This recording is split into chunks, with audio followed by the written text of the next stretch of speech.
Francisco Bagnaia tinggal selangkah lagi menggenggam trofi juara dunia MotoGP 2022. Tetapi isu tim order masih membayanginya usai memenangi Grand Prix Malaysia. Start dari grid ke-9 pada balapan di sirkuit Sepang, pembalap tim pabrikan Ducati Lenovo tersebut langsung melesat ke P2 saat masuk tikungan 1, tepat di belakang peraih pole position Jorge Martin. Martinator terlihat nyaman memimpin hingga 1,2 detik atas Bagnaia sampai bencana datang di lap 6. Saat dirinya terjatuh kala melibas tikungan 5 yang menurun, Bagnaia pun mengambil alih P1 mulai lap 7. 4 lap memimpin, Inia Bastianini yang konsisten menekan sejak awal berhasil menggeser Bagnaia di posisi terdepan sekaligus memaksa kompatriotnya itu untuk ke posisi kedua. La Bestia berhasil memimpin balapan berdurasi 20 lap tersebut hanya selama 3 lap. Selama Bastianini memimpin, 3 orang bos Ducati Corse divisi balap Ducati terlihat berkumpul di pit wall. Banyak yang menduga bila Gigi Dall'Igna, General Manager, Paolo Ciabatti, Sporting Director, dan David Tardosi, Team Manager, saat itu akan memutuskan tim order untuk Bastianini.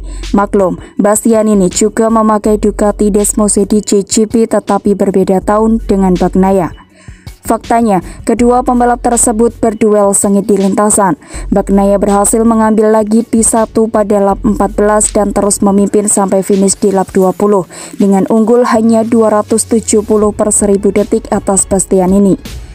Setelah balapan, Tardosi membantah soal dugaan ia dan kedua koleganya memberikan perintah tertentu kepada para pembalap. Seperti biasa, nama pembalap yang membuntuti akan selalu disebutkan di pitboard.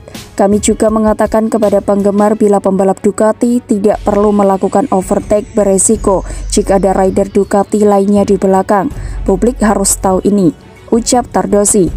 Di sisi lain, Fabio Quartararo yang secara luar biasa menyelesaikan balapan di P3 saat itu mulai mendekat. Satu hal lain yang menjadi bukti kami tidak melakukan tip order adalah status Bastianini.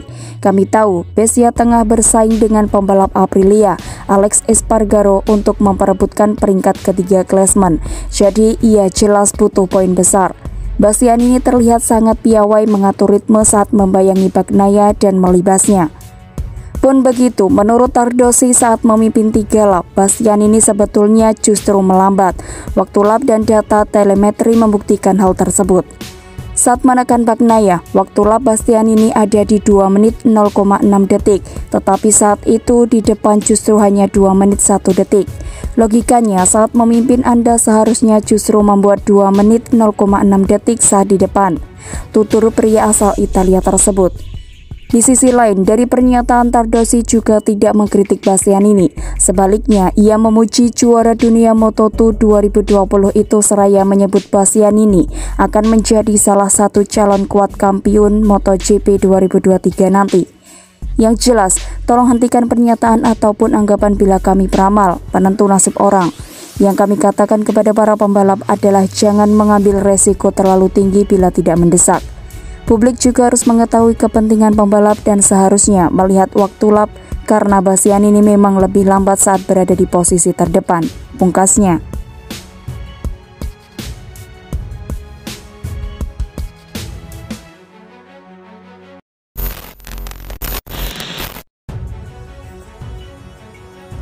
Marc Marquez tak ubah pendekatan hadapi MotoGP Malaysia. Marc Marquez menatap MotoGP Malaysia dengan penuh motivasi setelah berhasil meraih podium di Phillip Island. Di saat yang sama, bintang Repsol Honda tersebut sadar masih harus bekerja keras. Februari lalu, Marc Marquez mengendarai lagi prototipe MotoGP untuk kali pertama di Sepang usai pulih dari masalah diplopia akibat kecelakaan saat latihan pada Oktober 2021. Setelah itu, Marquez kembali absen karena crash di Mandalika, Indonesia. Lalu ia harus menjalani operasi lengan kanan atas keempat. Sepanjang musim 2022, ia melewatkan total 8 Grand Prix. Sekarang juara dunia 6 kali kelas MotoGP itu telah comeback, kali ini dengan cukup meyakinkan. The Baby Alien terus menunjukkan progres dalam 4 balapan pertamanya sejak kembali. Di Aragon, ia tidak beruntung karena harus menyudahi race lebih cepat setelah 2 kali terlibat insiden. Kemudian di Motegi Jepang dan Buriram Thailand, Marquez berhasil menembus top 5. Puncaknya, akhir pekan lalu di GP Australia, pembalap 29 tahun itu finish sebagai runner-up. Puncaknya, akhir pekan lalu di GP Australia, pembalap 29 tahun itu finish sebagai runner-up. Selama race, ia bersaing di grup dan pada akhirnya hanya kalah dari Alex Rins yang tampil sangat fantastis. Pencapaian di Phillip Island membuktikan bahwa The Baby Alien mulai menemukan performa terbaiknya. Meskipun begitu, Marquez tak ingin terlena karena GP Malaysia di Sepang akhir pekan ini bakal berbeda. Kami datang ke Malaysia setelah menikmati balapan luar biasa di Phillip Island, tetapi kami harus tetap bekerja. Trek di Australia itu unik, jadi kami tidak bisa berharap langsung cepat. Juga karena semua orang selalu sangat kuat di Sepang, sebab ada banyak data dari tes.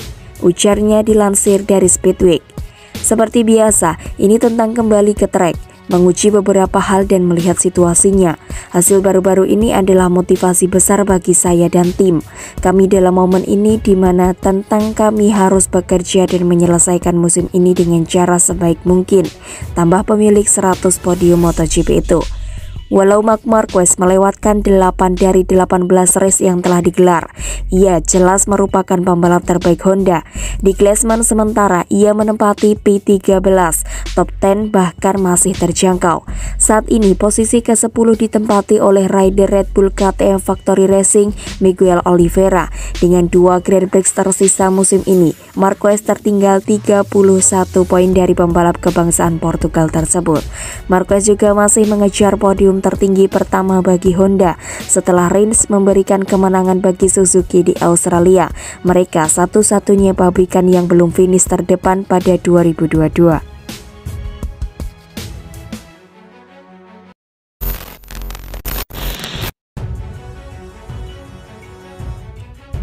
Bukan tanpa alasan kenapa keberhasilan pembalap Ducati Lenovo, Francesco Bagnaia memuncaki klasemen menjadi comeback paling impresif dalam sejarah MotoGP. Harapan Francesco Bagnaia untuk menjadi juara bisa dibilang hampir runtuh setelah terjatuh sendiri pada balapan MotoGP Jerman seri ke-10 dari MotoGP 2022. Hasil gagal finish yang dibarengi kemenangan rival terbesar Fabio Quartararo membuat Bagnaia tertinggal 91 poin. Memangkas 91 poin dalam 10 balapan atau rata-rata 9,1 poin di setiap lomba bukan pekerjaan yang mudah, apalagi dalam waktu yang lebih cepat. Sebagai gambaran, 9 poin adalah selisih poin antara pemenang dan posisi ketiga, runner-up dan kelima, posisi ketiga dan ke-9, dan Bagnaia memerlukan lebih. Ditambah catatan hampir selalu podium Quartararo dalam 5 balapan terkini kala itu, termasuk GP Jerman, Bagnaia butuh sebuah mukjizat.